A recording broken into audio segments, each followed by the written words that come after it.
Well, good afternoon. We are in the midst of a nice warm up here in the valley, and I just want to compare last week to this week. I was picking specifically the low for Fargo on Monday, last Monday compared to this Monday. So we got down to 21 below last Monday. I'm sure you remember that. Other places got even colder, into the 30s below in some locations. So it was frigid. And then compare that to where we dropped to today. Our low was 35 degrees in Fargo. That's a 56-degree difference. In some places, that difference is more than 60 degrees just from our low temperatures, not even counting the difference between that lowest number to our highs that we'll be experiencing this week. So huge difference here, and we'll continue to be on that warm side. Here's a look at lows around the region today. You can see most places checking in the 30s. Some spots like Baudette only had a low of 40, so it was a warm start to the morning. Some places did drop below freezing, but most of us stayed above. That kept that melting process going overnight after we warmed into the 40s yesterday. Looking outside, you can see in Fargo we've got some overcast skies that have started to move in. Just that little sliver of blue in the distance. Northern Valley seeing more of that sunshine. And wind is out of the west or southwest. We're looking at wind speeds into the teens right now. We have had some gusts into the 20s. Alexandria is still gusting to 26 there.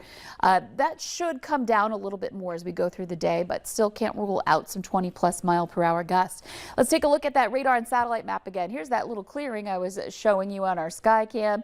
Up to the north and east, you can see there's some clouds around Lake of the Woods. That was an area I was watching for a few flakes and flurries, but it might be even just some drizzle. You can see up into Canada, radar is indicating that we might be seeing rain there as well. And then, of course, the green that we showed you earlier in southeastern parts of the state that is working on reaching the ground. And then, of course, south of Bismarck, a little more substantial rain going on there. So we'll be watching for that to move in. Here's a look at our temperatures.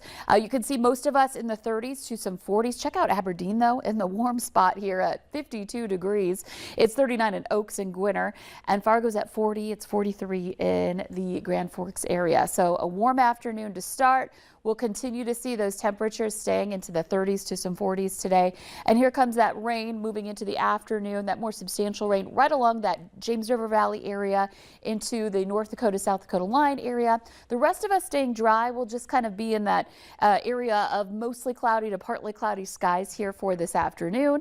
And temperatures, again, much milder than where we've been, well above average as well. Heading into tonight, I mentioned we'll see our temperatures dip. Here we go. We're going to see those numbers dropping down into the 20s into tomorrow morning. That's a good thing for slowing the melt a little bit, but it also means anywhere where we've had melting, some ponding out there, wet streets and sidewalks and parking lots, they may freeze over if they're untreated. So watch out for a little ice tomorrow morning for the drive. Here's a quick look at the day tomorrow. We might kind of repeat our potential for precipitation. You can see by the afternoon and evening, there is that chance for rain in the Southern Valley that we'll be watching for, and off and on chances for precip through the week. Friday's a day we're watching out for a system that could bring some rain or snow to the valley. So more on that to come. But just enjoy the 40. Wow. Yeah. 40s is just awesome just compared to the last couple of weeks. Yeah. Through the rest of the month, we're going to be in the 40s in Fargo. Taking a little step back to March, but I mean, 30s will be great as well. It definitely will be. Lisa, thank you so much.